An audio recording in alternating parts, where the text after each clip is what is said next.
My topic is somewhat related to the last talk. I think the horizon, the kind of vision is a bit different. I'm going to talk about how do you get from, again, today's network to a what I consider the whole vision or goal or holy grail of automation, which is service-aware networking, and how you do this in a few reasonable steps along the way. Okay, so just a little bit about pain points. I think this has been discussed quite a bit, but service providers are hurting. Their business models is hurting. Bandwidth continues to grow and will grow even faster with some of the new innovations around virtual reality, around 5G. Revenue per bit has been already claimed to be lower than cost per bit in some cases. In some service provider networks, which clearly is not a sustainable model. Enterprise services have increasingly demanding needs that cannot be met with today's management systems. I'll go into this a bit more later. And on the other hand, this should have been commoditization, thanks to the speller, of low-end business services via SD-WAN. So SD-WAN is causing enterprises to move from lucrative layer 3 VPN services to SD-WAN services, which are sometimes provided over the top, not even through the service provider itself. But either way, the costs of those is much, much lower than the layer 3 VPN services. Over-the-top players have already, to some degree, won some of the battles around video and cloud, where service providers do not have the role that they were expecting compared to, say, a Netflix or an Amazon. So really, how does a service provider continue to be profitable, given that a lot or some of the lucrative services are provided over the top, not through their, and are not built by them? So the answer to this is clearly do more with less. You need to support more traffic with less gear, more services, less work or less engineering in the process, more types of applications, but less time to revenue to activate each of that application, and the list goes on and on. And the only way to achieve more with less, there's no magic, is to change fundamentally the way the network is managed, and this is through automation. However, and this I'm glad the panel before lunch discussed this at length, the observation is that you can't automate the network if you don't have a 100% accurate view of your network. If you're going to automate a network and you, based on wrong understanding of your network, you're going to hurt your network more than you're going to help it. So this is an absolute requirement. And a lot of what we're doing is indeed providing a 100% accurate view of the network in areas where people did not imagine it's even possible, and I'll give you a few examples. So here's a typical network, and we're dealing, by the way, with networks that have multiple vendors, multiple domains, and multiple layers. So let's say an IP network that comprises of an edge layer, a core layer, an optical core vendor, an optical metro vendor. Each of those, let's even take a simple assumption that it's one vendor, and it's relatively easy to discover the internal structure of each domain if you trust the management systems and the vendor-specific management systems that understand those domains. What has been considered impossible to automatically discover is how these domains and layers are connected to each other. Which router port connects to which optical port? Even in the optical layer, how are the two domains connected? Typically Ethernet connections that are not running any discovery protocol per se. And so stitching together this big picture, this puzzle of multiple domains and multiple layers is the heavy lifting that I'm glad we've managed to crack, and that is essential to understanding the structure of the network.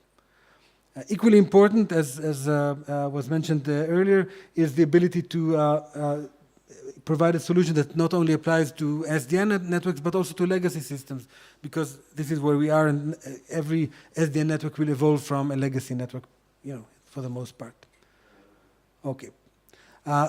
In terms of architecture, where this function sits, We believe that, if you obviously you have the actual physical devices here. And by the way, I'm not going to talk about virtual devices at all in my talk today. I'm just focusing on the physical infrastructure for now. So you have the different domains, different vendors. Legacy means to access those direct CLI, netconf, tail1, what have you. And you have the future SDN controllers, which will allow a much more real-time and up-to-date understanding of those domains. But at the end of the day, at this level here, you still have disparate domains. You have separate domains. You need some function, and it's called network controller typically in standard bodies, in architectures from a lot of service providers. Sometimes it's called network orchestrator to make it a bit more confusing.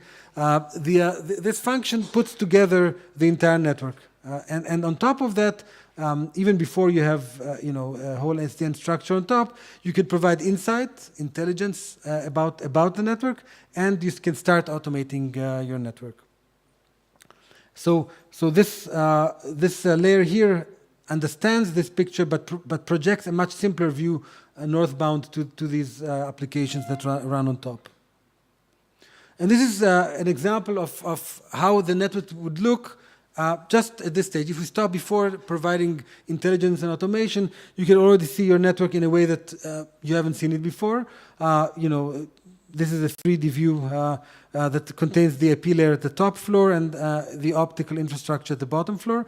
And you can, for example, look at a service that starts from Seattle, goes to Miami, and you can see how it's routed from the IP perspective, which is something you can get from the IP layer. But you can also see how it's optically routed, and it's doing funny things like going back and forth on fibers, along its path. And you can understand that service at a lot of the layers that you need to understand to be able to provide this view from the LSP or even the service on top of the LSP down through different optical layers down to the physical fiber in the ground.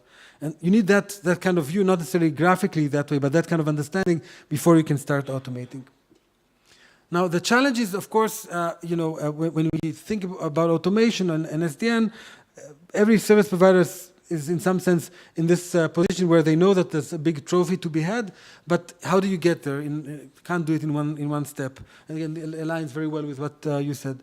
The solution that we found is to provide applications, products that lead the service provider, create that road, so to speak, or that roadmap from simple things that can be done today to the kind of nirvana of a fully automated network, but provide value each step of the way, because the business case for the next step has to be based on success of the previous step.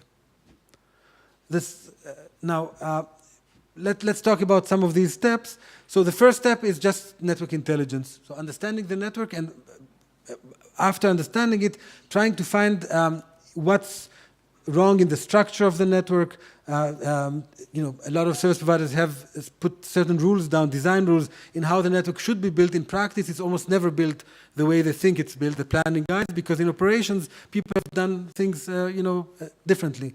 And so often, fundamental issues like resilience of the network is not actually achieved in practice because it's not built the way it should have been built. Reduced time to repair, because you understand now the network at multiple layers. Of course, feeding in inventory systems with accurate data is critical, and so on and so forth. The next step along this path is traffic-aware automation. So the network is, at this point, you have insights, you understand, issues about the structure of your network. But so far we haven't automated anything. We've just provided, if you will, recommendations at best of how to remedy issues in the network. How do you actually start fixing things? So the first automation phase is what I call here traffic-aware automation, which is to automate the network looking at aggregate traffic flows, which is not new. I mean, today, IP networks have traffic engineering in them, basically understanding, trying to optimize the network based on aggregate traffic flows. So the network is congested here. How do I add more capacity on a particular IP link to alleviate that congestion? And by the way, if you have multi-layer control and an optical switched network, you can actually dynamically adjust the size of IP links based on to alleviate congestion, because you have that extra layer of switching beneath the IP layer. That's one of the beauties of multi-layer control. You can optimize the network based on its traffic needs. You can even restore around failures using optical switching to reduce the cost of the network. But all of these at the end are based on understanding of the aggregate traffic flows, not the specifics of the actual services in the network.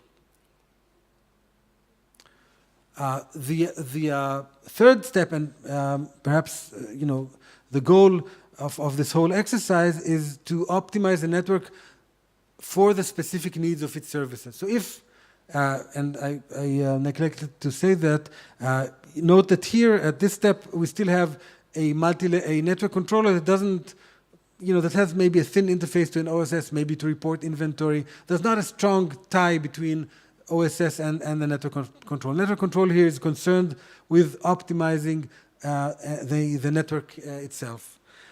In the third step, which is more of an SDN-based solution, service orchestrators come into the picture.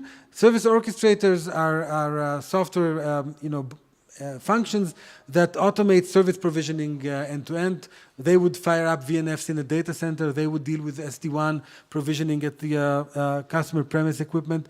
And once those service orchestrators come into play, certainly for demanding types of services, you want the service orchestrator to also talk to the network. And that's a fundamental shift from today's network to today's practice.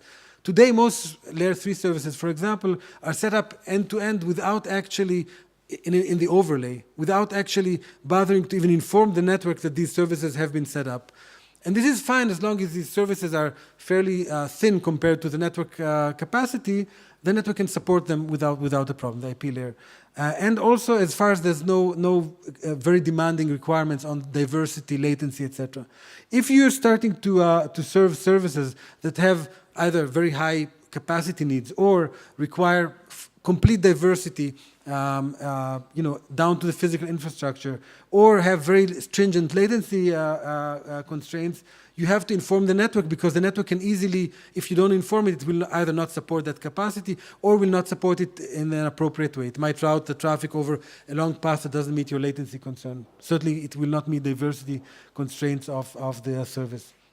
So once those next generation services that require that very strict SLAs are provisioned, you need to inform the network, and the service orchestrator would then have to have an interface to basically provision those services in the network through the network controller. So it'll provision other aspects in the data center and CPE, but the network has to be informed to set up the connectivity in the network. Once that network controller understands those services, their SLAs, it can start optimizing the network for the services. So to be specific, if today I'm looking at congestion, I'm trying to alleviate it, tomorrow or the day after, when this happens, I'll be able to look at the network and say, look, everything is fine, there's no congestion, but Bank of America service is now 15 millisecond latency. It needs to go below 10 because that's the SLA.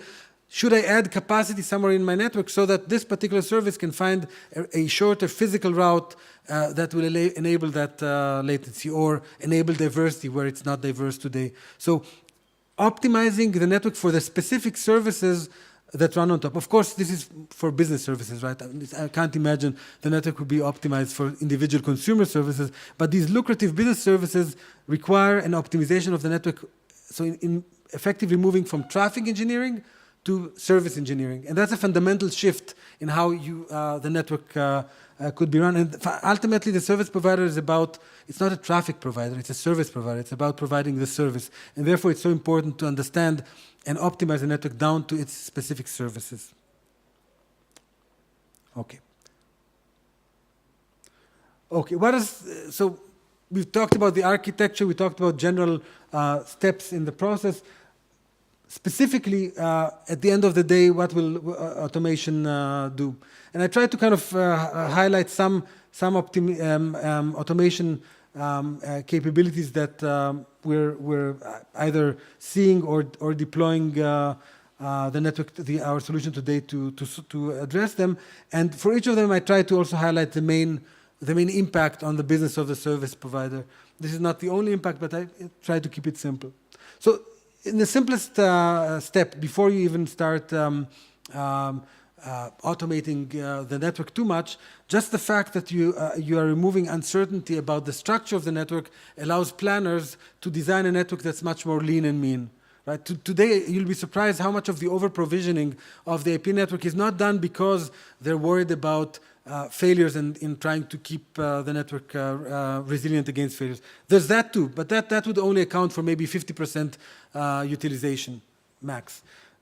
Practically, most networks that we've seen are well below 20% utilized at peak hour, and that's because the planners are throwing more capacity at the problem because they don't want to be blamed if something fails and it somehow causes traffic loss in the network. Uncertainty causes over-provisioning, and that directly translates to CapEx.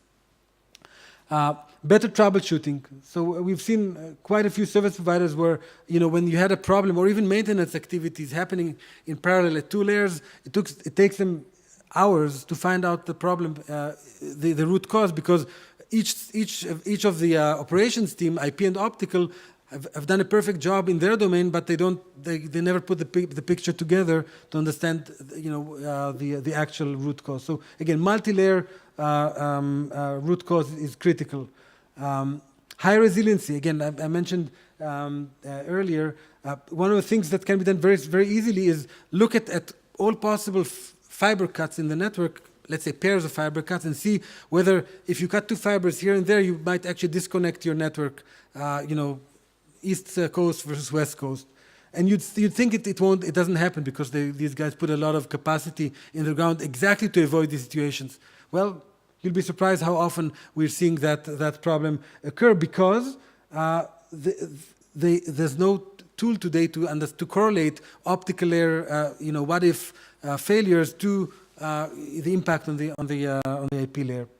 And this both affects OpEx and brand if it actually happens, God forbid.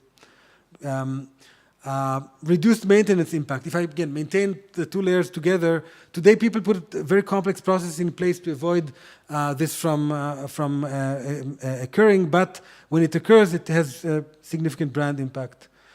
Supporting more strict SLAs. I mentioned earlier the new types of services that are possible, affecting top-line revenues, enabling high-speed bandwidth on demand between data centers. Again, lucrative services that can be achieved. And ongoing optimization of the network. Optimizing the network constantly, both to address consumer traffic and to address kind of these business services. This allows you to run the network leaner, save CapEx, and today it's practically not done. But if somebody were to try and optimize their network manually, this is huge complexity from an operational perspective.